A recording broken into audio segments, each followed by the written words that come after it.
అస్మద్గురుభ్యో నమః. శ్రీరంగసింహగిరిదేశికపాదసేవా ప్రాప్తాఖిల ద్రవిడ వేద రహస్య జాతం శ్రీగౌతమాన్వయజమాశ్రితభాగధేయం గోపాలదేశికమహం శరణం ప్రపద్యే. మాధూలాన్వయ సంజాతమప్పలార్యతనూభవం గోపాలాచార్య సచ్ఛాత్రం వందే వెంకటదేశికం. శ్రీవాత్స్య వరదాచార్య పౌత్రం తత్పద సంశ్రయం తాతార్యతనయం వందే రఘునాథాహ్వయం గురుం. కాశ్యపాన్వయ సంజాతం నారాయణ పదాశ్రితం శ్రీమన్నారాయణం వందే ఇతి ఈశ్వరశ్రియాజుషం. సద్గ్రంథాధ్యయన సంగోష్ఠిని ఈనాటి వ్యాసంగానికి సాదరంగా ఆహ్వానిస్తూ కలిసి ప్రార్థన చేసుకుందాం. శ్రీపరాశర భట్టార్య శ్రీరంగేశ పురోహిత శ్రీవత్సాంకసుత శ్రీమాన్ శ్రేయసే మేస్తు భూయసే. భట్టార్య గంభీర హృదబ్ధి నిర్యద్దివ్యామృతస్య క్రమయేష భవ్యః. శ్రీరంగరాజస్తవ నామ కోయం ధినోతి నిత్యం విబుధాంతరంగం. శ్రీయతీశాన సిద్ధాంత సర్వస్వామల దర్పణం స్తవోయన్ రంగరాజస్య భక్త సంజీవనౌషధం. సప్త ప్రాకార మధ్యే సరసిజ ముకుళోద్భాసమానే విమానే కావేరీ మధ్యదేశే మృదుతర ఫణిరాడ్భోగ పర్యంక భాగే. నిద్రా ముద్రాభిరామం కటినికట శిరః పార్శ్వ విన్యస్త హస్తం పద్మాధాత్రీకరాభ్యాం పరిచిత చరణం రంగరాజం భజేహం. అతంత్రిత చమూపతి ప్రహిత హస్తమస్వీకృత ప్రణీత మణిపాదుకం కిమితి చాకులాంతఃపురం అవాహన పరిష్క్రియం పతగరాజమారోహతః. హరిప్రవర బృంహితే భగవతస్త్వరాయై నమః. శ్రీరంగేశయ శరణం మమాసి వాచ్యావ్యాలోలత్కమలతటాకతాండవేన రగ్భూషంబరమయధాయ దందధానః ధింగ్మామిత్యనుగజగర్జమాజగంధ. ఈనాడు గోష్ఠికి స్వాగత వచనాలను తెలియజేస్తూ నిన్నటి పాఠ్యాంశాన్ని మననం చేసి మన ముందు ఉంచినటువంటి యామినిని మనసారా అభినందిస్తున్నాను. చక్కగా విషయాన్ని తెలియజేసింది. ఉపోద్ఘాతం కాస్త విస్తృతంగా ఉంది. శ్లోకము అందులో ఉండేటటువంటి పదాలని వివరిస్తూ చేసినటువంటి అర్థ వివరణం కూడా చక్కగా సరిపోయింది. అయితే ఆ పాశురాన్ని అనుసంధానం చేయడం వరకు చూసుకుని ఉంటే సరిపోయి ఉండేది. ఎందుకంటే ఇదే భావన అదే ప్రమేయంగా ఈ భావనని చెప్పారు కాబట్టి పాశురం అనుసంధానం చేసి వదిలేస్తే సమయం కూడా కరెక్ట్ గా ఉండేది. నేను ఆపాల్సిన అవసరం వచ్చి ఉండేది కాదు. పాపం మళ్ళీ ఆ పాశురాన్ని కూడా చెప్పాలనుకునేసరికి ఆపాల్సి వచ్చింది. ఎందుకంటే సమయం కూడా మనం చూసుకోవాలి కాబట్టి. విషయ వివరణలో చాలా సమగ్రత ఉంది, స్పష్టత ఉంది. శ్లోకానుసంధానం కూడా చక్కగా దోషరహితంగా అనుసంధానం చేశారు. శ్రద్ధ గల సభ్యులలో మన యామిని ఒకరు అనేది అందరికీ తెలిసినటువంటి విషయమే. నేర్చుకోవాలి, అభ్యాసం చేయాలి, మళ్ళీ వీటిని మంచిగా అనాలి అనేటటువంటి ఉత్సాహము, శ్రద్ధ, అభ్యాసము చేసేటటువంటి సంస్కారం కలిగినటువంటి మన యామిని ఇంకా ఈ సద్గ్రంథ అధ్యయనాన్ని సఫలం చేసుకుంటూ భగవద్ అనుగ్రహానికి, ఆచార్య అనుగ్రహానికి పాత్రురాలు కావాలి అని పెరుమాళ్ళని ప్రార్థిస్తున్నాను. చిన్న సవరణ ఎక్కడా అనంటే ఈ శ్లోకం ద్వారా మనం నేర్చుకోవలసినటువంటి సంస్కారాన్ని కూడా తెలియచేశారు అని చెప్పారు. ఆ చెప్పినప్పుడు భూయో భూయో అనేటటువంటి శ్లోకం దగ్గర ఒక సంస్కారం మనం తెలుసుకుందాము అని చెప్పుకున్నాం. నిన్నటి శ్లోకం దగ్గర ఒక సంస్కారాన్ని గురించి చెప్పుకున్నాం. అది రెండూ కలిపి చెప్పాను కాబట్టి కన్ఫ్యూజన్ వచ్చింది. అక్కడ మనం ఏ పనినైనా మంచి పనిని ఫలితం లభించకపోయినా మానకుండా చెయ్యాలి అనేది భూయో భూయ అని భగవంతుడు మళ్ళీ మళ్ళీ మళ్ళీ మళ్ళీ అవతరిస్తూనే ఉంటాడు, ప్రయత్నం చేస్తూనే ఉంటాడు అనే చోట నేర్చుకున్నాం. ఈ శ్లోకంలో మనం చెప్పవలసినది ఏది అనంటే తాను కష్టపడ్డ ఆ పేరు తనకి రావాలి అనుకోకుండా ఉండడం. తనకి సహకరించినటువంటి వారు తనకంటే తక్కువ స్థాయిలో వారైనా వారికే కీర్తి వచ్చేటట్లుగా కష్టం తనది, పేరు వారిది అన్నట్లుగా చేసినటువంటి ఒక అవతారం కాబట్టి దాన్ని ఇక్కడ మనం అలవర్చుకుందాము అని అనుకున్నాం అన్నమాట. అంటే మనం వదలకుండా చెయ్యడం అనేది ఇక్కడ కాదు, అది భూయో భూయ అనేటటువంటి శ్లోకం దగ్గర అది కొంచెం సవరించుకోవాలి. వారు అలా రాసుకున్నారు కాబట్టి మళ్ళీ చెప్తున్నాను. ఈ శ్లోకంలో నేర్చుకోవాల్సింది ఏంటి అంటే మనం సహకరించాలి, కష్టపడాలి, కానీ కీర్తి మనకి రావాలి అని అనుకోకూడదు అనేదాన్ని మనం ఈ సన్నివేశాన్ని చూసి నేర్చుకోవాలి అని చెప్పుకున్నాం. దాన్ని జ్ఞాపకం పెట్టుకుందాం. ఇక ఈనాటి వ్యాసంగాన్ని మనం శ్లోకానుసంధానంతో ప్రారంభం చేసుకుందాం. ఇవాళ మనం 51వ శ్లోకం దగ్గర నుంచి అనుసంధానం చేసుకుందాం. సమయం ఎక్కువ కాకుండా నిన్నటి శ్లోకంలో కొన్ని విశేషాలు కూడా చెప్పుకుంటూ ఇవాళ శ్లోకాన్ని అనుసంధానం చేసుకోవాలి కనుక. హర్తుం తమః సదసతి చ వివేక్తుమీశో మానం ప్రదీపమివ కారుణికో దదాతి తేనావలోక్య కృతినః పరిభుంజతే తం తత్రైవ కేపి చ పలాస్సలభీ భవంతి మధ్యే విరించి గిరిశం ప్రథమావతారః తత్సామ్యతస్థగయితుం తవ చేత్ స్వరూపం కింతే పరత్వపి సునైరిహ రంగధామన్ సత్వ ప్రవర్తన కృపా పరిపాలనాద్యైః మధుకైటభశ్చేతిరోధం విధూయ త్రయీ దివ్య చక్షుర్విధాతుర్విధాయ స్మరస్యంగరంగింతురంగావతారః సమస్తం జగజ్జీవయిష్యస్య కస్మాత్ రంగధేతిమిరఘస్మరసీత స్వచ్ఛహంసతనురిందురివోధ్యన్ వేదభాభిరనుజగ్రహితార్థాన్ జ్ఞానయజ్ఞసుధయైవ సమృధ్యన్ వటదళమధిశయ్య రంగధామన్ సైతైవార్ణవతర్ణకః పదాబ్జం అధిముఖముదరే జగంతి మాతుం నిదధిద వైష్ణవభోగ్యలిప్సయా వా ఉన్మూల్యాహరమందరాద్రిమహినాతం సంబధానామునా దోర్భిశ్చంచలమాలికైశ్చ దధి నిర్మాధం మధానాంబుధిం శ్రీరంగేశ్వరచంద్రకౌస్తుభసుధాపూర్వం గృహాణేతి తే కుర్వాణస్య ఫలే గృహిర్హి కమలాలాభేన సర్వశ్రమః. ఇంతవరకు మనం అర్థంతో అనుసంధానం చేసుకున్నాం. నిన్నటి శ్లోకంలో కొన్ని పదాలు మనం జాగ్రత్తగా జ్ఞాపకం పెట్టుకుందాము. దానికి నిర్వచనాన్ని కూడా విగ్రహవాక్యాన్ని కూడా మనం తెలుసుకుందాము అని అనుకున్నాం. అలాంటి పదాలలో నిన్నటి శ్లోకంలో ఒక పదం ఉంది, ఫలే గ్రహిహి అనేటటువంటి పదం. ఆత్మంభరి, అలాగే కణే హత్య, ఇలాంటి పదాలు మనం కొన్ని నోట్ చేసుకుందామని అనుకున్నాం కదా. అలాగే కొన్ని మనకి విగ్రహవాక్యంతో కూడా ఉన్నాయి, తురంగము, తోకము, ఇలాంటి పదాలు. అందులో నిన్నటి శ్లోకంలో ఉండే పదం ఫలే గ్రహిహి అనే పదం.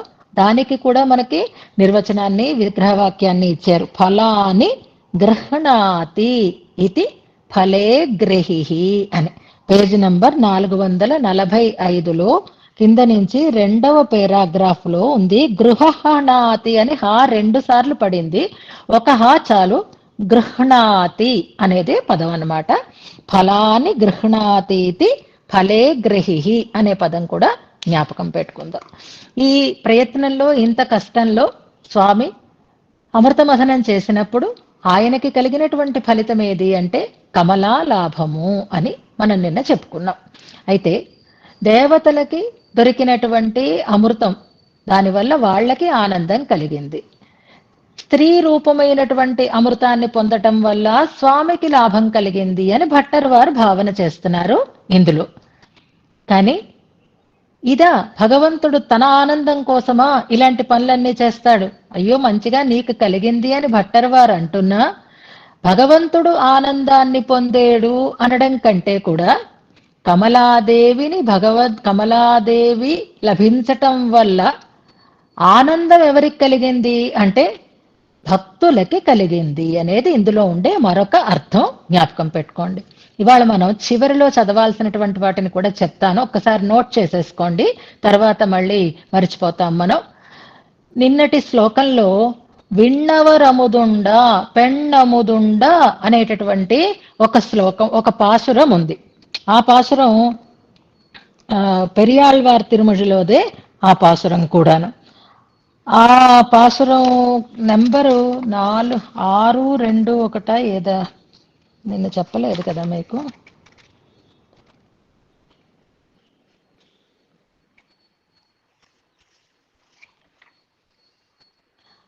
సరే, ఇందులో విన్నవరముదుండ అముదుల్వరం పెన్నముదుండ పెరియ తిరుమజిలో 621 అనుకుంటాను. కాకపోతే కొంచెం చూసుకోండి, అనిత గారు ఎవరో ఒకసారి చెక్ చేయండి. ఇక్కడ ఆకరణ లేదు కానీ నాకు అలా గుర్తు. అదొకటి అనుసంధానం చేసుకుందాం. నిన్నటి పాసురంలో. ఇవాల్టి శ్లోకంలో ఒక పాసురం వస్తుంది, అది అక్కడ ఆకరం ఉంది, అది కూడా తర్వాత చూసి చెప్తాను. శ్లోకాలు ఏం చదువుకోవాలి అంటే సుందర బాహుస్తవంలో 4వ శ్లోకము 51వ శ్లోకము అనుసంధానం చేసుకుందాం. 6-1-2 కాదు, 6-1-2 విన్నవరముదుండ అనేటటువంటి పెరియ తిరుమొഴി పాసురం. అలాగే ఇవాళ దాంట్లో వచ్చేటటువంటి పాసురం, 2 పెరియ తిరుమొഴి పాసురాలు ఇవాళ అనుసంధానం చేస్తాం. అలాగే సుందర బాహుస్తవంలో 2 శ్లోకాలని అనుసంధానం చేస్తాం. అలాగే వైకుంఠ స్తవంలో 1 శ్లోకం 63వ శ్లోకాన్ని అనుసంధానం చేస్తాం. నోట్ చేసి పెట్టుకోండి, చివరిలో మనం చేసుకుందాం. ఇక కమలా లాభం కలిగించింది అనే కమలా లాభం వల్ల శ్రమ ఫలించింది అన్నారు, అంతే కదా. ఇక్కడ కమలా లాభం కలగడం వల్ల నీ శ్రమ ఫలించింది అంటున్నారు.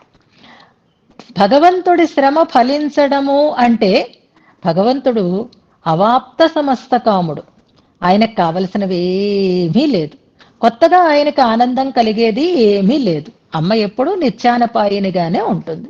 ఆయన ఈ ప్రయత్నాలన్నీ చేసి ఈ అవతారాలన్నీ ధరించేది ఎవరి కోసము? ఎవరిని ఆనందింప చేయటం కోసం, ఎవరిని తరింప చేయటం కోసం అంటే భక్తులని. ఆ భక్తులలో 2 రకాల వాళ్ళు ఉంటారు. ఒకరు అన్య ప్రయోజనులు, 2 అనన్య ప్రయోజనులు అని మన పెద్దలు చెప్తూ ఉంటారు. ఇందులో చాలా ఫలే గ్రహిర్హి కమలాలాభేన అన్న చోట ఒక సాంప్రదాయకమైనటువంటి విశేషార్థం కూడా ఉంది. అది మనం తెలుసుకోవడం. నిన్నటి వరకు మనకేమనిపిస్తోంది అంటే ఆ అమృతాన్ని చూసి వాళ్ళు ఆనందించారు, ఈ అమృత రూపమైనటువంటి అమ్మని చూసి స్వామికి ఆనందం కలిగింది. ఇది ఒక వెర్షన్, చూస్తున్న వాళ్ళకి అలా అనిపించింది.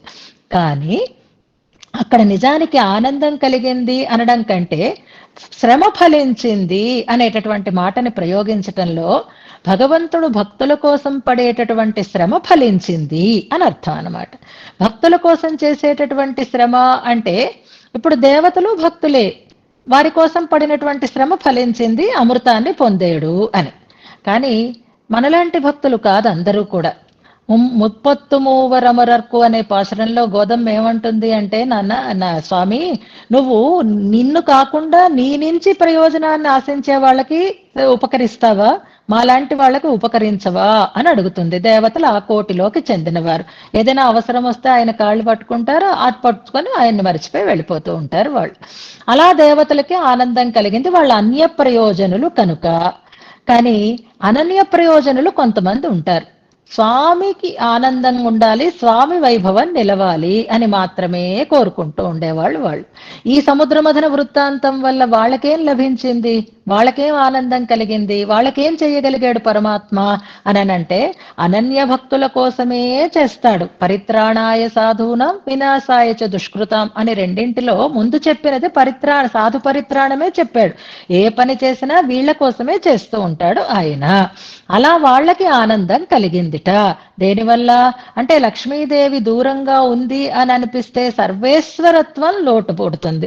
లక్ష్మీదేవి చేరి ఉండడం చేత సర్వేశ్వరత్వం అక్కడ ప్రకటితమైంది. దాంతో మిగిలిన వాళ్ళందరూ ఈ లీలని చూసి ఎప్పుడూ ఈయన లక్ష్మీ విశిష్టుడే, లక్ష్మీదేవి ఈయననే చేరి ఉంటుంది అనే విషయం మరొకసారి ప్రకటితం కావటం వల్ల అనన్య ప్రయోజనులైనటువంటి భక్తులందరూ కూడా ఆనందపడటం వల్ల ఈయన శ్రమ ఆ రకంగా వారిని ఆనందింపచేసేది అయి సఫలమైంది అంటారు. అడిగిన వాళ్ళకి ఎన్నిచ్చినా వాళ్ళకి తృప్తి ఉండదు, ఇంకా కావాలనే అంటూ ఉంటారు. అడగకుండా నువ్వు బాగుండాలి అని కోరుకునేటటువంటి వారి విషయంలో ఆనందాన్ని కలిగించగలిగితే అప్పుడు ఈ శ్రమ ఫలించినట్టు. ఆ రకంగా ఈ అవతారం ద్వారా ఫలే గ్రహి కమలాలాభేన సర్వశ్రమ, లక్ష్మీ విశిష్టత అనేది మరొకసారి ప్రకటింపబడింది కాబట్టి వాళ్ళందరూ ఆనందాన్ని పొందేరు. ఆ రకంగా వారికి ఆనందాన్ని కలిగించినటువంటి అవతారంగా ఈ శ్రమ ఫలించింది అంటారు. అదొకటి మనం ఇందులో ఉండే విశేషమైనటువంటి అంశంగా భావన చేసుకోవాలి. భగవంతుడికి ఆనందం కలిగింది డైరెక్ట్ గా అనుకుందాం, భక్తులకి దేవతలకి ఆనందం కలిగింది దీనివల్ల. అలాగే ఆపద తొలగింది విషాన్ని గ్రహించటం వల్ల గరళకంఠుడు. అలాగే అనన్య ప్రయోజనం కలిగినటువంటి భక్తులకి కూడా పరమాత్మ యొక్క సర్వేశ్వరత్వం అనేది ప్రకటితమైంది కాబట్టి వారికి కూడా ఈ లీల ఆనందదాయకమైంది అనేది ఇందులో ప్రధానమైనటువంటి అంశం అన్నమాట. అయితే ఈ సముద్రమథన వృత్తాంతాన్ని మనకి ఎంతో మంది ఎన్నో రకాలుగా వివరణ చేసినటువంటి సన్నివేశాలు ఉన్నాయి. అయితే ఇక్కడ భట్టర్ వారు ఈ సముద్రమథన వృత్తాంతాన్ని చెప్తున్నారు. శ్రీగణరత్న కోశంలో కూడా సముద్రమథన వృత్తాంతాన్ని చెప్పారు. శ్రీగుణరత్న కోశంలో చెప్పినప్పుడు ఇక్కడ ఒక చిన్న ఒక అందమైన విషయాన్ని మనం ఒకసారి చెప్పుకుందాం. శ్రీగుణరత్న కోశం మీద మనకు ఒక జ్ఞానం అంటే అంతో ఇంతో పరిచయం ఉంది కాబట్టి, మేడ్ ఫర్ ఈచ్ అదర్ అంటే ఎలా ఉండాలి చెప్పండి? దంపతులు ఒకరి కోసం ఒకరు అని అన్నట్టుగా ఉండాలి.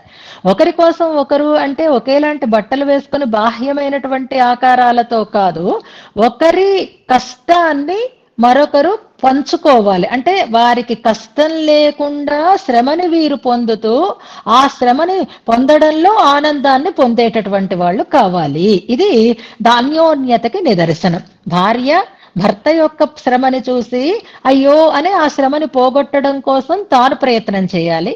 భర్త భార్య యొక్క శ్రమని చూసి అయ్యో ఆమెకు శ్రమ కలగకూడదు అని ఆ శ్రమని పోగొట్టడం కోసం ఈయన ప్రయత్నం చెయ్యాలి. ఇప్పుడు లక్ష్మీనారాయణులు ఇద్దరు మేడ్ ఫర్ ఈచ్ అదర్ అనడానికి శ్రీగుణరత్న కోశంలో భట్టర్ వారి ప్రస్తావించినటువంటి అంశాలు రెండింటిని మనం చూసుకుంటే, ఆయన శ్రమని ఆయన శ్రమని ఆమె పోగొడుతుంది. నిన్న చెప్పుకున్నాం స్ఖలిత కటక మాల్యై అనేటటువంటి శ్లోకంలో ఆయన అలసిపోతూ కదిలిపోతూ ఆ సముద్ర మథనాన్ని చేస్తూ ఉంటే శ్రాంతి శాంత్యై ఆయన శ్రమని పోగొట్టడం కోసం ఆవిడ అందులోంచి ఆవిర్భవించి చిరునవ్వులు చిందించింది, ఆయన శ్రమంతా పోయింది అన్నారు. ఇది ఆమె స్వభావం. ఇక ఆయన ఆమె శ్రమని పోగొట్టడం కోసం ఏం చేస్తాడు? ఇది కూడా మనం ఇక్కడ తెలుసుకోవాలన్నమాట. ఏం చేస్తాడు ఆయన అంటే, ఎక్కడికి వెళ్ళినా లగేజ్ అంతా తానే మోస్తాడు, బరువు అంతా తానే మోస్తాడు. అందుకే సామాన్య భోగ్యమపి కౌస్తుభ వైజయంతి అనేటటువంటి శ్లోకంలో ఇద్దరివి కౌస్తుభమణి వైజయంతి మాల అయినప్పటికీ ఇద్దరూ అనుభవించవలసినవైనా బరువు కాబట్టి ఆమె భరించలేదు అని తానే మోస్తూ ఉంటాడు. తద్భారఖేదమివతే పరిహర్తు కామః అనేటటువంటి శ్లోకాన్ని చెప్పుకుంటే తమాషాగా ఎప్పుడైనా ఒక 5 నిమిషాలు ఏమైనా మంచి మాటలు చెప్పండి అని ఎవరైనా అన్నారనుకోండి, అప్పుడు మేడ్ ఫర్ ఈచ్ అదర్ అన్న కాన్సెప్ట్ లో అంటే చిన్నపిల్లలకి ప్రజెంటేషన్ ఇలా ఉంటే బాగుంటుంది అనడం కోసం చెప్తున్నాను అనమాట. ఎలా ఉండాలి దాంపత్యం అంటే, ఇదిగో లక్ష్మీనారాయణులు ఆదర్శం. ఆమెకి ఖేదాన్ని పోగొట్టేవాడు ఈయన ఖేదాన్ని పోగొట్టేది ఆమె అని ఈ రెండు తీసుకుని చక్కగా చెప్పడానికి బాగుంటుందని ఈ సందర్భంలో మీకు ఒక సూచన చేస్తున్నాను. అలా ఈ సముద్రమథన వృత్తాంతాన్ని చెప్పినప్పుడు చెప్పడంలో భావనలలో కూడా ఎన్ని తేడాలు ఉంటాయంటే మనం ఎన్నైనా జ్ఞాపకం చేసుకోవచ్చు. ఇదే శ్రీగుణరత్న కోశంలో ఈ సముద్రాన్ని మథించాడు అనేటటువంటి మాట కలిగినటువంటి ఒక శ్లోకం ఉంది. జ్ఞాపకం చేసుకోండి, మీరే పెడుదురు గాని నాకు పర్వాలేదు. సముద్ర మథనం చేశాడు ఆయన నీ కోసమే అంటూ భట్టర్ వారు చెప్పినటువంటి ఒక శ్లోకం. ఇంచుమించుగా అలాంటి భావననే ముందే కలుగచేసి ముందరే చెప్పారు ఆళ్వందారు తమ శ్లోకంలో. ఈ శ్లోకాన్ని కూడా మనందరం ఎన్నో సార్లు చెప్పుకున్నటువంటి శ్లోకమే. నిన్న గోదామ్మ వారు చెప్పినటువంటి ఒక పాశురాన్ని మనం చెప్పుకున్నాము. మందరం నాటి అని సింధూర చెంబొడిపోల్ అనేటటువంటి దాంట్లో. ఇప్పుడు ఇందులో తప్పులు వస్తున్నాయి, జాగ్రత్తగా చూసుకోండి. సరి అయినటువంటి అధిశైతవానప్తిం నాథో మమంధ బబంధ అనేటటువంటి శ్లోకం శ్రీగుణరత్న కోశంలో. యథర్థమంబోధిరమంద్యబందిచ అనేది స్తోత్రరత్నంలో ఉండేటటువంటి శ్లోకం. జాగ్రత్తగా నెంబర్లు అటు ఇటు కాకుండా మొదలు పెట్టి అందరికీ తెలిసేటట్లుగా ప్రయత్నం చేయండి.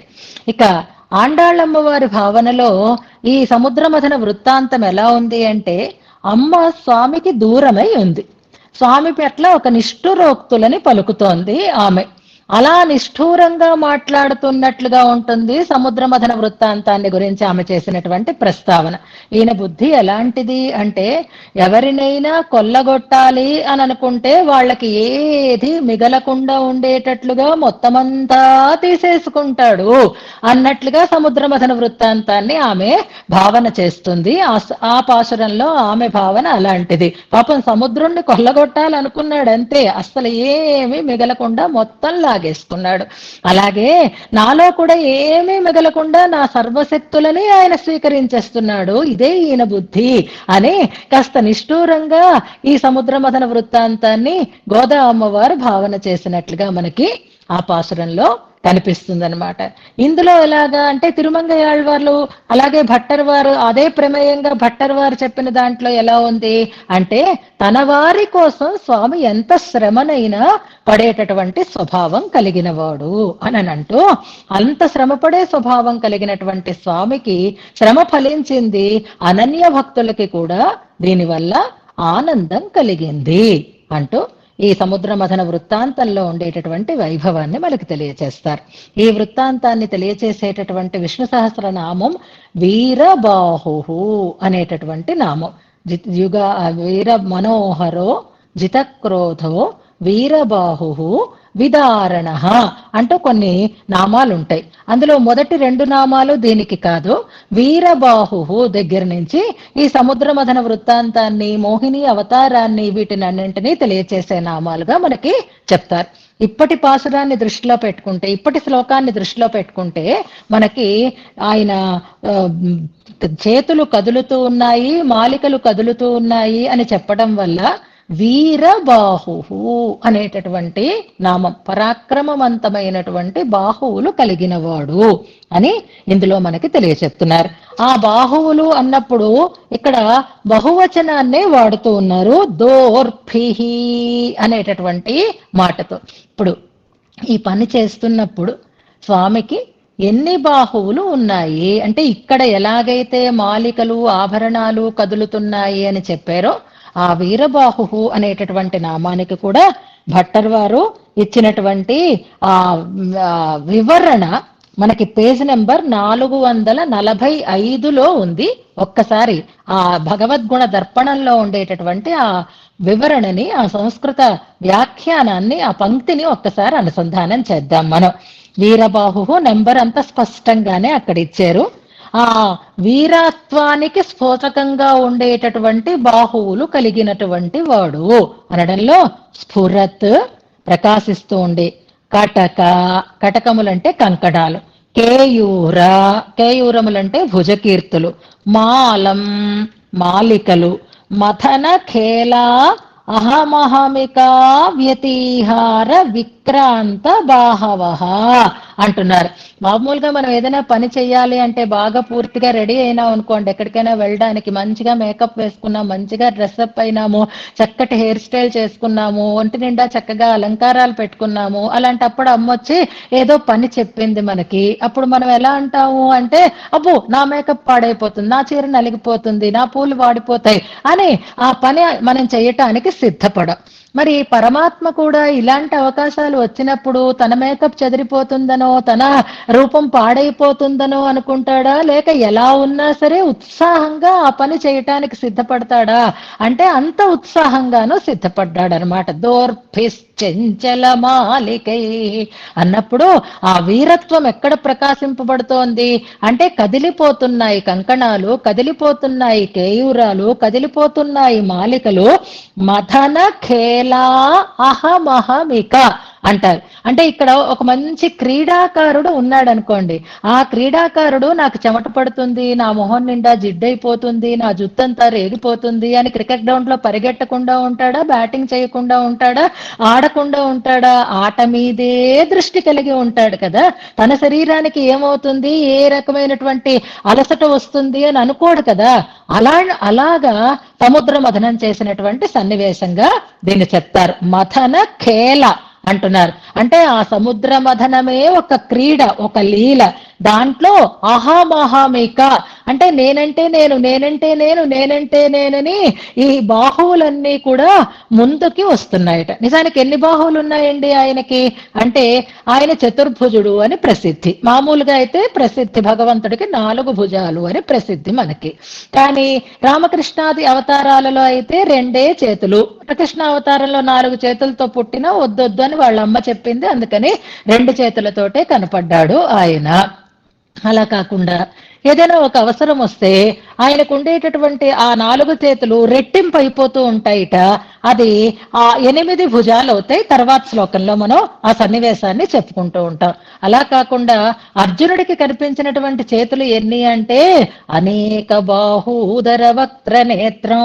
విశ్వరూపం చూపిస్తే అనేకములైనటువంటి సహస్రములైనటువంటి బాహువులని కలిగి ఉంటాడు ఆయన. ఇలాంటి లీల చేసినప్పుడు ఆయన సహస్రబాహుడై చేస్తాడు. 2 చేతులతో చిలక లేదు ఆయన, అన్ని చేతులతోటి సముద్ర మథనం చేశాడు. అందుకే అహమహమికా వ్యతిహార విక్రాంత బాహవ సహస్రం అస్య.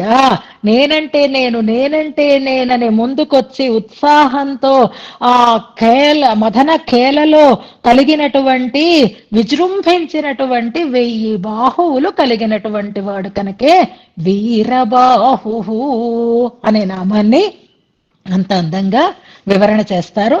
అమృతమథన వృత్తాంతానికి అనుగుణంగా దాన్ని వ్యాఖ్యానం చేస్తారు భట్టర్ వారు.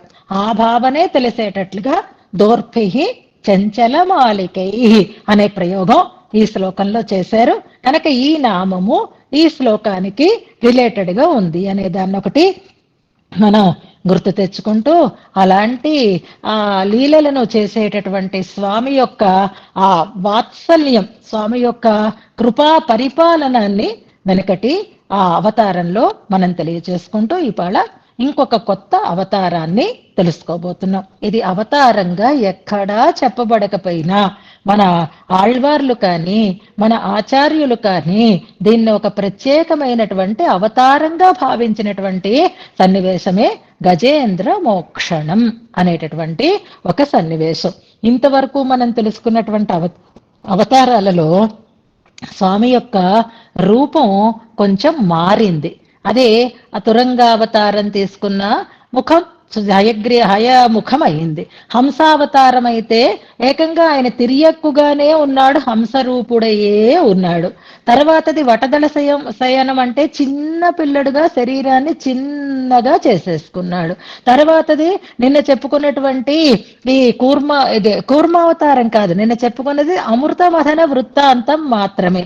అలాంటప్పుడు మీరు చూస్తే ఎక్కడా ఆయన కనిపించడు. నిన్న చెప్పుకున్నాం కదా, అందరిలోనూ ఆయన ఉన్నాడు, కానీ కనపడకుండా తన శక్తిని ఆవేశింపచేసి తాను మధించాడు అంటాము. ఇక్కడ స్పష్టత మనకు ఉండదు. కూర్మరూపుడై కిందనే ఉన్నాడు, అన్నిట్లోనూ తన శక్తిని ప్రకర్షింపచేశాడు. బయటికైతే దేవతలు రాక్షసులు మథనం చేస్తున్నట్లుగానే కనిపించింది, కానీ మహానుభావులైతేనే దర్శించగలిగారు.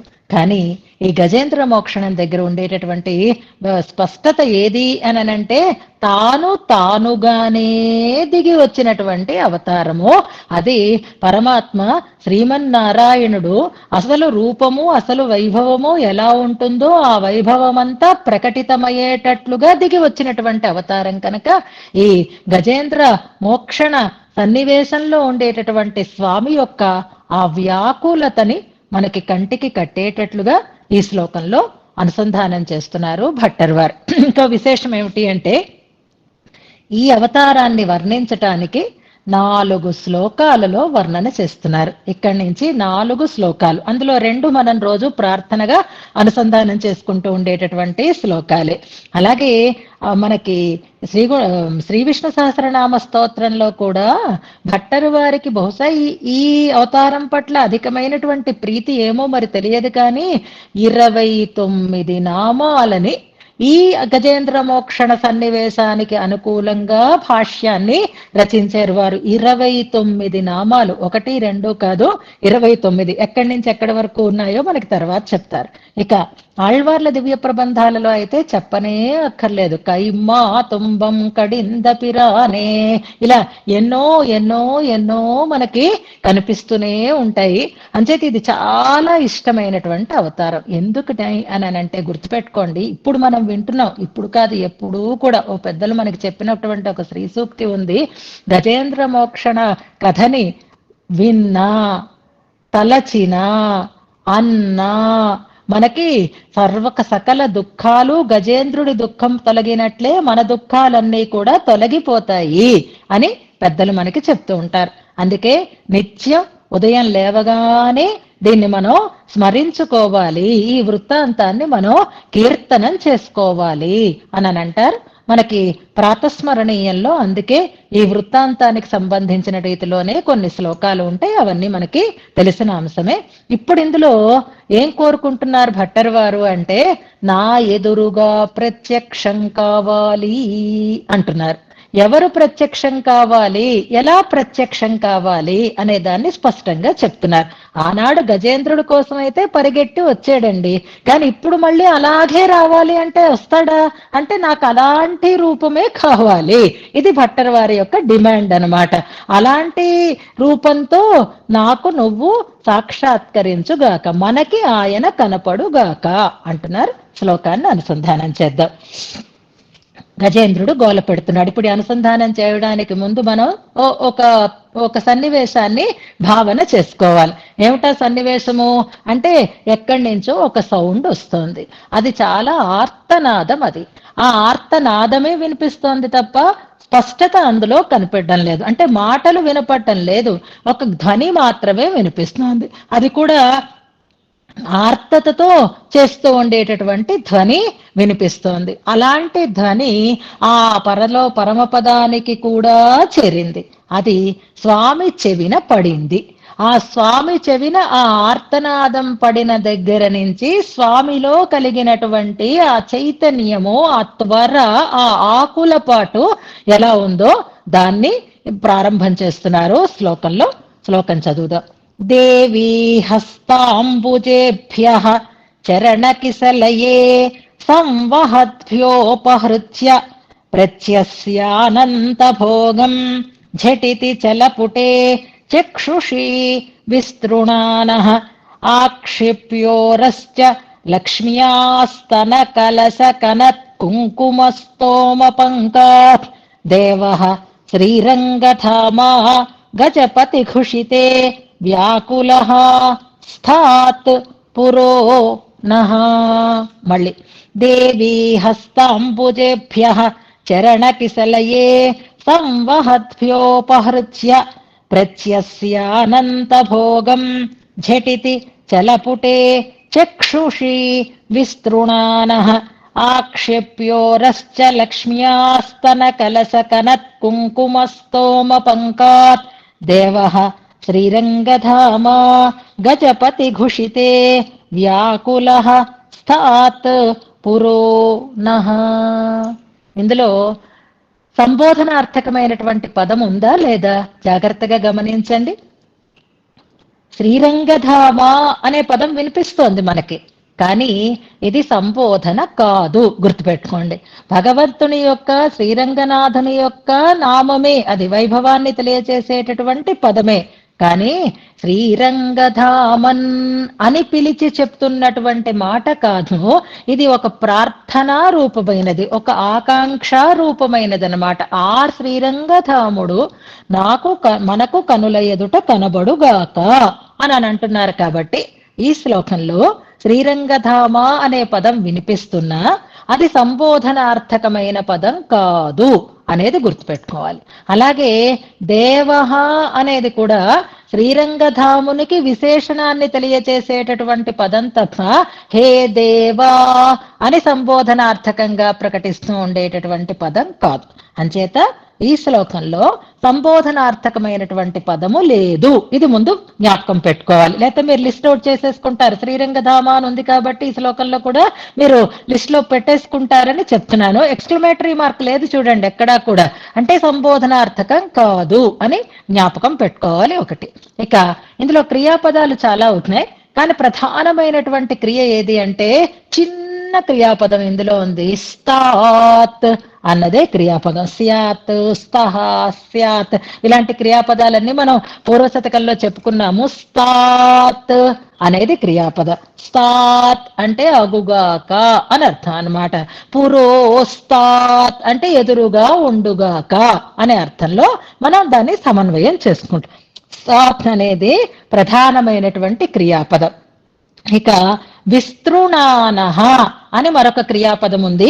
పరిపూర్ణమైనటువంటి క్రియ విస్తృణానః అని, అంటే పెద్దవిగా చేస్తున్నవాడై అని అర్థం. ఇవన్నీ దేవః, శ్రీరంగధామ అన్నదానికి వాడుతూ ఉండేటటువంటి విశేషణాలు అన్నమాట. విస్తృణానః విస్తరింప చేస్తున్నవాడై అని ఒక అర్థం. అలా కాకుండా ఇంకా చాలా ఉన్నాయి. ఉపహృత్య అంటే ఉపహృత్య అంటే అపహరించి అని అర్థం అన్నమాట. తీసుకుని అని అర్థం. అపహృత్య సంవహద్భ్యో అపహృత్య అపహరించి అంటే లాగేసుకుని అని అర్థం. ప్రత్యస్య అనేది మరొక క్రియాపదం. అలాగే ఆక్షిప్య అనేది కూడా ఒక క్రియాపదం. ఇవన్నీ అవాంతర క్రియలుగా ఇందులో మనం తెలుసుకోవచ్చు. ఇప్పుడు సన్నివేశం ఏమిటి అంటే ఆ గజపతి ఘుషితే అని ఉంది చూసారా. ఘుషితే అనే పదం వింటూ ఉంటే మీకు ఒక బాగా తెలిసినటువంటి శ్లోకం గుర్తొస్తుందా లేదా? ఇంచుమించుగా ఇలా గుడ్ గుడ్ ఘుష్యతే యస్య నగరే అంటూ మనం ముకుందమాలని ప్రారంభ శ్లోకం ఒక్కసారి గుర్తుపెట్టుకుందాం. ఘుష్యతే ఘోషింపబడుట అంటే చాటింపు వేయబడుట అని అక్కడ ఆ ఘోషణం అనే పదం. ఇక్కడ ఘుషితే ఘోషణం అన్నమాట, అంటే మొర పెట్టటం అని అర్థం. గజపతి ఘుషితే ఆ మొర పెడుతున్నది ఎవరు అంటే గజపతి కరీంద్రుడు. ఆ గజపతి ఘుషితే ఆ గజపతి మొర విన్నప్పుడు దాన్ని విని ఏమైంది ఈయనకి అంటే వ్యాకులః వ్యాకులపాటు కలిగింది. ఆ వ్యాకులపాటుకి కారణం ఏదైంది అంటే గజేంద్రుని యొక్క ఘోషణం, గజేంద్రుని యొక్క మొర వలన వ్యాకులః వ్యాకులపాటుని చెందినటువంటి వాడు అయినాడు. అవునా? నాకండి చాలా కంగారుగా ఉందండి, నాకండి అసలు కాళ్ళు చేతులు ఆడడం లేదండి, నాకండి అసలు ఇలాగా బుర్ర పగిలిపోతాం ఇలా అంటున్నాం, కానీ హాయిగా ఫ్రెష్గా ఏమీ తేడా లేకుండా అలాగే కూర్చున్నాను. కొంతమంది ఉంటారు ఎంతో ప్రేమ కారుతూ ఉన్నట్టుగా మాట్లాడుతూ ఉంటారు, మాటల వరకే, చేతల్లో ఏమీ ఉండదు. వాళ్ళకి మన గురించి ఏ రకమైనటువంటి పట్టింపు ఉండదు, వాళ్ళు మన మీద ఎంతో ప్రేమ ఉన్నట్లుగా మాట్లాడుతూ ఉంటారు అన్నమాట. అంతే. నేను రానా, నేను లేవనా, నేను చెయ్యనా అని అంటూ ఉంటున్నారు. వాళ్ళకి లేచి ఉద్దేశము లేదు, చేసి ఉద్దేశ్యము లేదు అని వాళ్ళ పోస్చర్ ని బట్టి మనకి అర్థం అయిపోతూనే ఉంటుంది. ఇప్పుడు ఆ గజపతి యొక్క ఆ ఘోష మొర ఈయనలో వ్యాకులపాటుని కలిగించింది, ఆకులత్వం ఏర్పడింది ఆయనకి. ఆ ఆకులత్వాన్ని ఎంత బాగా చూపిస్తున్నారు అంటే ఇది కరెక్ట్ ఎగ్జాంపుల్ కాకపోవచ్చు, కానీ చూడండి, ఒక ఇంట బయట కూడా చక్కదిద్దుకునేటటువంటి ఇల్లాళ్ళు ఉన్నారనుకోండి, వాళ్ళు బయట ఉద్యోగము చేస్తున్నారు, ఇంట్లో ఇంటిని నిర్వహిస్తూ ఉండేటటువంటి వాళ్ళు. ఇప్పటి రోజుల్లో ఇంకా చాలా వచ్చాయి, కానీ అప్పటి రోజులలో బాగా చదువుకుని అటు బయట ఉద్యోగం చేస్తూ ఇటు ఇంట్లో ఇంటిళ్ళ పాత్రి ఉమ్మడి కుటుంబాన్ని కూడా నిర్వహిస్తూ ఉండేటటువంటి రోజులు ఒకసారి జ్ఞాపకం చేసుకుంటే, ఆ ఇల్లాళ్ళు ఎంత స్పీడ్గా పరిగెట్టి పరిగెట్టి పరిగెట్టి ఇంటి పనులు పూర్తి చేసుకుని ఆఫీసుకి పరిగెట్టి మళ్ళీ ఆఫీసు నుంచి వచ్చి అక్కడ కార్యాలు చేసి ఆ రకమైనటువంటి ఒక తొందర, ఒక వ్యాకులపాటు, అమ్మో టైం అయిపోతోంది, అమ్మో టైం అయిపోతోంది, టైంకి వెళ్ళలేమేమో అనేటటువంటి ఆ టెన్షన్ తోటి వాళ్ళు పనులు గబ ఎలా చక్కబెట్టుకుంటూ ఉంటారో అలాంటి ఒక సన్నివేశం ఇప్పుడు ఈ స్వామిలో మనకి కనపరుస్తున్నారు. చటుక్కున లేచి అంటారు, చటుక్కున స్నానం చేసి చటుక్కున ఏ అలారం మోగుతుంది కానీ నిద్ర పట్టేసింది, ఆఫీస్కి టైం అయిపోతుంది, ఇంట్లో వంట చేయాలి. ఇప్పుడు ఒకసారి టైం చూసుకునేసరికి ఇంకా వాళ్ళ పరుగుంటుంది, లంకించుకుంటారు, ఒక్కసారి దూకుతారు మంచం నుంచి, ఒక్కసారి పరిగెడతారు బాత్రూంలోకి, ఒక్కసారి వచ్చి వంటింట్లో అన్ని సవరిస్తూ ఉంటారు. ఈ త్వర ఎలా ఉంటుందో అలాగే ఈ గజపతి యొక్క ఈ ఘోష స్వామికి అంతటి తత్తరపాటుని కలిగించింది, అంతటి వ్యాకులపాటుని కలిగించింది. ఇప్పుడు ఆయన ఏం చేస్తున్నాడు అంటే చరణ కిసలయే, తన పాదాలు ఎక్కడున్నాయట అంటే దేవి హస్తాంబుజేభ్య. పరమపదంలో పని ఏమిటండి ఆయనకి? హాయిగా పడుకుని ఉంటాడు, అందరూ సేవలు చేస్తూ ఉంటారు. ఆ పరమపదంలో ముగ్గురే కాదు, చాలా మంది ఉంటారు దేవేరులు అని కూడా మనం ఇంతకు ముందు చెప్పుకున్నాం కదా. ఆ దేవేరులు ఆయన పాద సంవాహనం చేస్తూ ఉంటారట. అలా దేవి, ఇది ఇంక తర్వాత మనకేమి కష్టమైన పదాలు ఉండవు, ఈజీగానే అర్థమైపోతుంది. దేవి హస్తాంబుజేభ్య, వారు ఇలా సంవాహనం చేస్తూ ఉంటే ఆ హస్తాంబుజముల నుంచి, హస్త కమలముల నుంచి చరణ కిసలయే, చరణ కిసలయములు అంటే పల్లవాల లాంటి పాదాలు. కిసలయం అంటే చిగురు అనమాట. చరణ కిసలయం అంటే చిగురు వంటి పాదాలు, అంటే అంత సుకుమారమైనటువంటి పాదాలని దేవతలు సంవహద్భ్య, ఒత్తుతున్నారు వారు, పాదాలని ఒత్తుతున్నారు. సంవాహనము అంటే పాదాలని ఒత్తడం. సంవహద్భ్య, ఆ సంవాహనం చేస్తూ ఉండేటటువంటి దేవీ హస్తాంబుజేభ్య, ఇలా కూడా చెప్పుకోవచ్చు. లేదా దేవీ హస్తాంబుజేభ్య, వారి చేతుల నుంచి అపహృత్య, ఒక్కసారి ఇలా లాగేసుకున్నాడు అనమాట. అంటే పాపం అంతవరకు వాళ్ళు హాయిగా ఆయనకు సౌఖ్యం కలిగేటట్లుగా సంవాహనం చేస్తూ ఉంటే ఈ ఘోష వినపడగానే ఫస్ట్ ఆయన చేసిన పని ఏమిటి? ఈ పిక్చర్ అంతా మనకు ఎదురుగా కనిపించేస్తూ ఉంటుంది అనమాట. కాళ్ళు ఆయన ఆయన బయలుదేరాలంటే ముందు కాళ్ళు కదా కావాలి, అందుకని కాళ్ళు ఇలా లాగేసుకున్నట్ట. అంటే లేవడానికి సిద్ధపడుతున్నాడు, ఆ కాళ్ళు ఒత్తుతున్నారు వాళ్ళు, అందులోంచి అపహృత్య, ఒక్కసారి కాళ్ళు ఇలాగా చటుక్కున తీసేసుకున్నాడు అనమాట. అంత అపహరించడం ఎందుకు? ఆయన కాళ్ళు వాళ్ళు ఏమైనా తీసుకుని వెళ్ళిపోతారా? త్వరకి సూచనగా కనిపిస్తుంది అనమాట అందులో. ఇది మొదటి సన్నివేశం. అంటే 1 by 1 అలా పిక్స్ తీసేస్తూనే ఉన్నారనమాట భట్టర్ వారు. ఆ సన్నివేశాన్ని చూస్తున్నారు, వాటిని కెమెరాలో బంధించేస్తున్నారు. మొట్టమొదట ఆయన చేసిన పని ఏమిటి వ్యాకులపాటుతో అంటే పాదాలని ఉపసంహరించుకున్నాడు వాళ్ళ చేతులలోంచి. వాళ్ళ చేతులలో ఎందుకున్నాయి? పాద సంవాహనం చేస్తున్నారట. ఇంకేం చేయాలి? కాళ్ళు ఇలా తీసుకున్నవాడు ఇంకా పక్క మీద ఉండడు కదండి, పక్క దిగాలి. ఆయన పక్క ఏది అంటే అనంత శయనం, అనంతుని మీద శయనించి ఉంటాడు ఆయన. ఇప్పుడు ఆయన ఏం చేస్తున్నాడు? ప్రత్యస్య అనంత సభోగం ఝటితి, ఝటితి వెంటనే, అంటే తను ఇంకా కాళ్ళు తీసుకుని టక్కని దిగేశాడు అనమాట. ఝటితి అనంత భోగం ప్రత్యస్య, మొత్తం అనంతుడనేటటువంటి భోగము, అనంతుని యొక్క శరీరమే తనకి శయనంగా కలిగినటువంటి వాడు, చెప్పడానికి వీలు కానంత భోగము. ఏదైనా మనం ఇక్కడ చెప్పుకోవచ్చు. హాయిగా చక్కగా మంచి ఫ్రాగ్రెన్స్ ఉండి, మంచి చల్లగా ఏసీలో, అందమైనటువంటి కర్టెన్స్ లో, చక్కటి వాల్ పెయింటింగ్స్ తో చక్కగా ఉండేటటువంటి బెడ్రూమ్ అయినా సరే ఆ టైం అయిపోతోంది అనేసరికల్లా ఒక్క దుముకినట్టుగా ఆయన అనంత భోగంలోంచి ఝటితి ప్రత్యస్య, దాన్ని నిరాస్య, ఒక్కసారి దాన్ని లేకుండా వదిలేశాడు ఆయన, దిగిపోయాడు దాన్ని. ఇంకా అలా దిగిపోతున్నా చూడండి, ఎంత తొందరైనా రాత్రంతా వర్క్ చేసుకున్నారు అనుకోండి, పాపం ఎంత కష్టపడతాడు పగలు రాత్రి లేకుండా. నిజంగా ఆడపిల్లలు ఇవాళ చాలా చాలా ఇబ్బందులనే పడుతున్నారు, చాలా శ్రమే పడుతున్నారు. ఆ కళ్ళు విడవండి పాపం, ఆ కళ్ళు పైకి లేవో కానీ వెళ్ళక తప్పదు, చెయ్యక తప్పదు.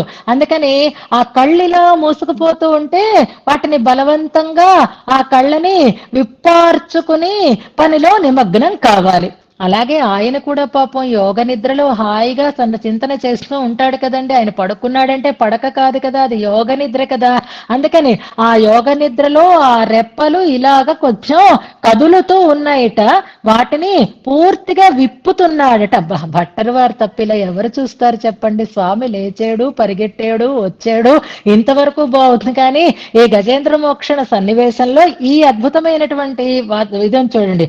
చలపుటే చక్షుషి, చలపుటములు అంటే కదులుతూ ఉండేటటువంటి రెప్పలు కలిగినటువంటి చక్షుషి తన యొక్క నేత్రములను, కనురెప్పలు ఇలా కదులుతున్నాయి అంటే స్థిరంగా లేవు.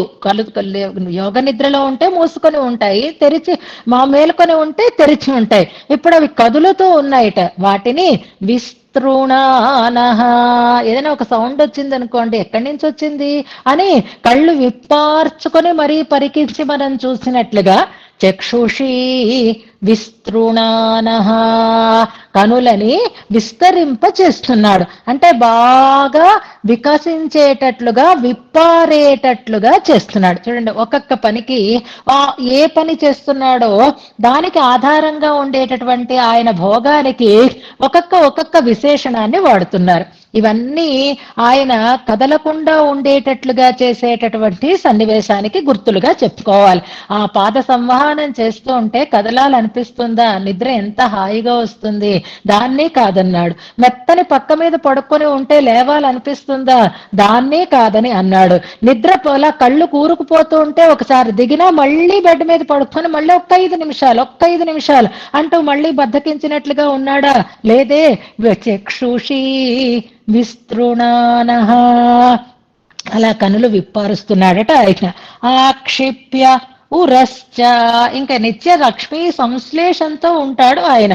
ఆయనతో కలిసే ఆమె ఎప్పుడూ ఉంటుంది. ఆ తత్వం ఎప్పుడూ ఒకటిగానే ఉంటుంది. అందుకని నిత్య లక్ష్మీ సంయోగంతో ఉన్నాడు ఆయన అనడం కోసం లక్ష్మ్యా, లక్ష్మీదేవి యొక్క స్థన కలశ వక్షసీమ యొక్క తనత్ బాగా ప్రకాశిస్తున్న కుంకుమస్తోమ పంకాత్, ఆమె వక్షసీమని అలుదుకున్నటువంటి కుంకుమ రేఖలు ఆయన యొక్క వక్షసీమని అంటుకొని ఇద్దరూ ఒకటిగా ఉండేటటువంటి సన్నివేశంలో తనని వేరు చేసుకున్నాడు లక్ష్మీదేవి నుంచి అంటున్నారు. ఆక్షిప్య, తనని తాను ఉక్షిప్య వేరు చేసుకొని లేచాడు ఆయన.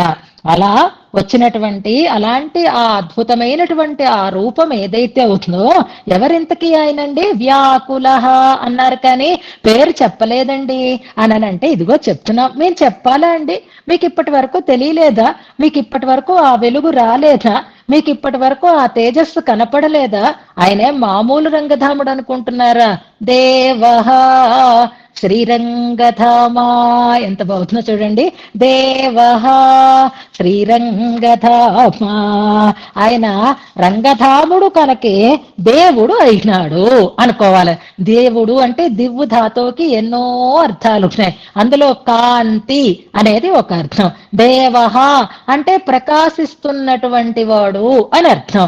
ధీరంగంలో వచ్చి ఉన్నాడు కనుకే ఆయన గురించి ఇంతమందికి తెలిసిందండి. పరమపదంలో ఉంటే ఇంతమంది అసలు ఆయన్ని చేరి ఉండేవారే కాదు. అర్చామూర్తిగా ఆయన ఈ లోకంలోకి వస్తేనే ఆయన గుణాలన్నీ ప్రకాశిస్తూ ఉంటాయి కనుక ఇక్కడ మనం అన్ని అవతారాలు రంగనాథునిలోనే సమన్వయం చేస్తున్నారు కాబట్టి ఇక్కడ కూడా దేవః శ్రీరంగధామ, ఆనాడు గజేంద్రుణ్ణి సంరక్షించడం కోసం వచ్చినటువంటి శ్రీమన్నారాయణుడు ఎవరో కాదు, ఇదిగో ఈ శ్రీరంగంలో వేంచేసి ఉన్నటువంటి రంగధాముడే అని మనకి ఒక అర్థం వస్తోంది.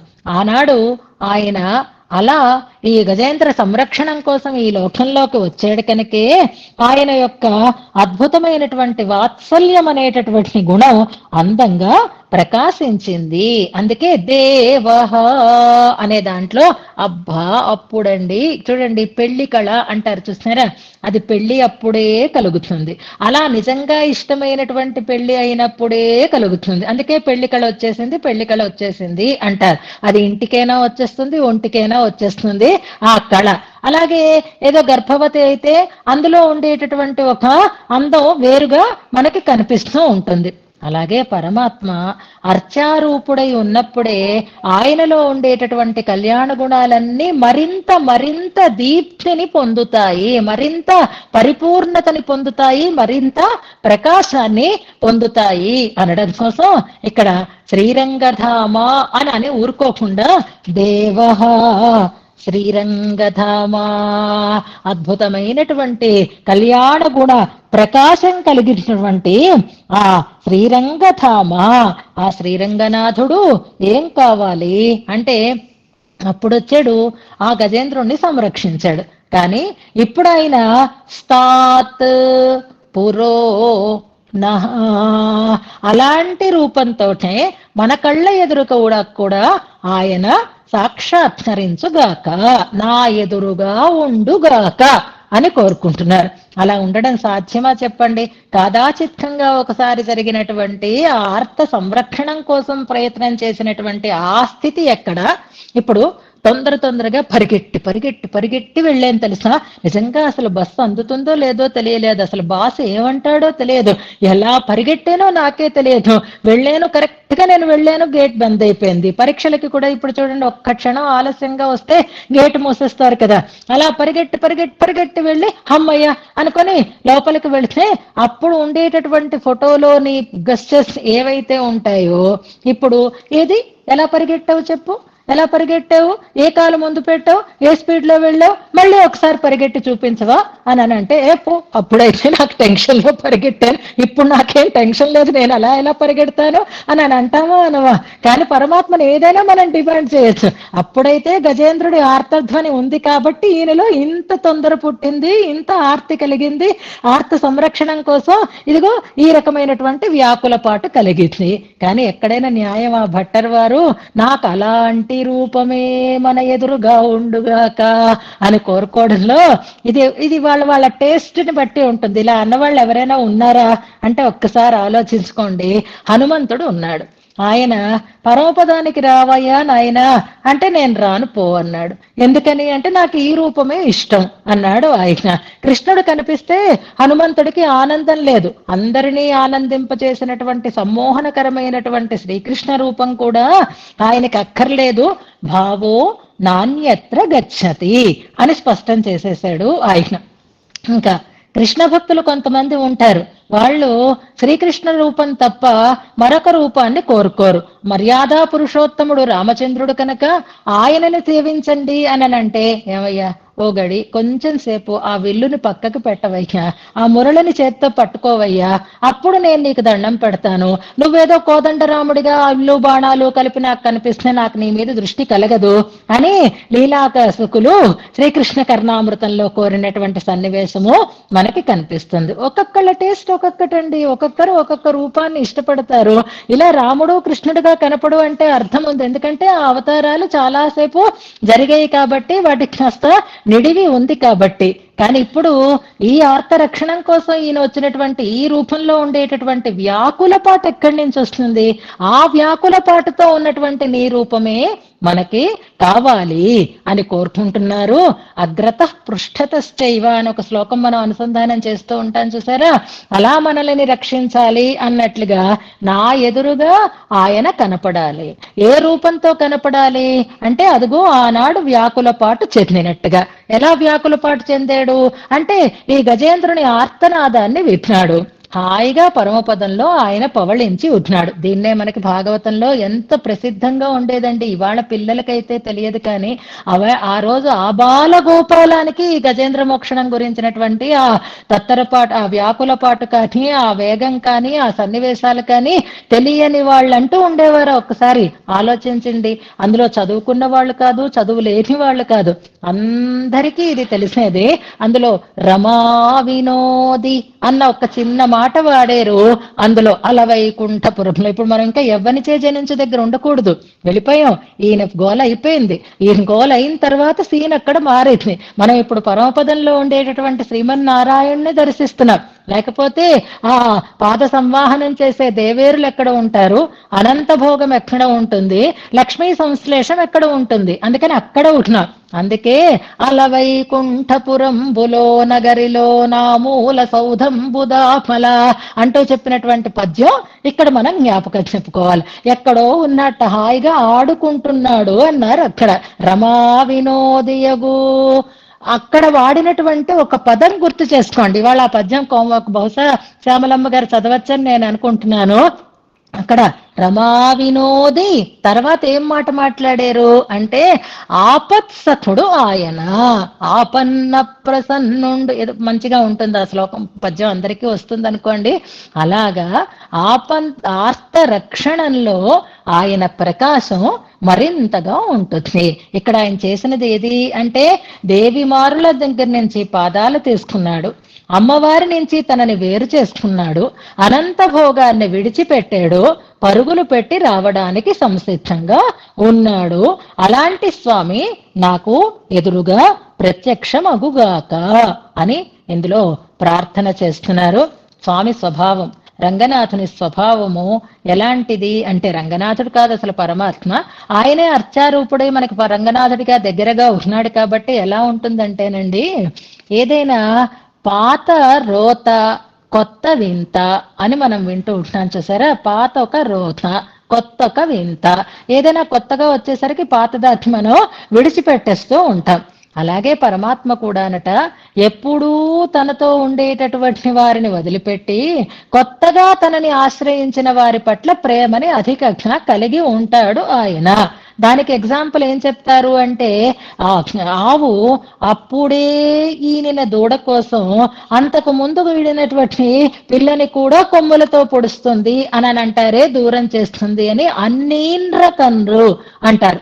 అప్పుడే ఈనినటువంటి ఆ దూడ కోసం ఆవు తన పిల్లలే అయినా వాటి దగ్గరికి వస్తే దూరం చేస్తుంది అని అంటారు. పరమాత్మ ఇప్పుడు ఏం చేస్తున్నాడు, అదే పని చేస్తున్నాడు. పాపం ఎప్పుడూ విడవకుండా ఉండేటటువంటి నిత్యసూరి కోటిలోకి చేరిన వారు వీళ్ళందరూ కూడా. అప్పుడే ఇంతవరకు ఈ గజేంద్రుడు ఎవడో ఎక్కడో ఏ భక్తుడో మనకి తెలియనే తెలియదు.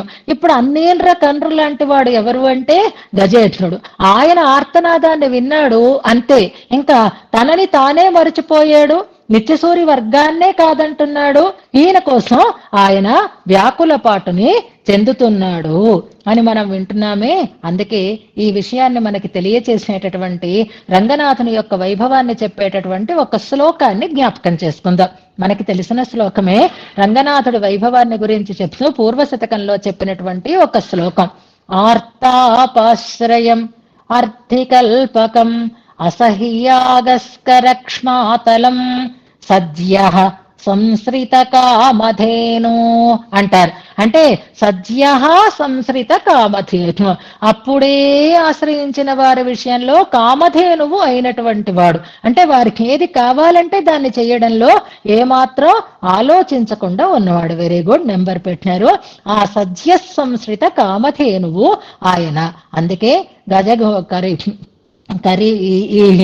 కరీంద్రుని యొక్క ఈ ఘోషాన్ని గజపతి ఘుషితే ఆయన వ్యాకులపాటు చెందేడు అన్నారు. ఇంకా వస్తున్నాడా లేదా అనేది రేపు మనకి తెలుస్తుంది, బయలుదేరాడా లేదా అనేది మనకి తెలియదు.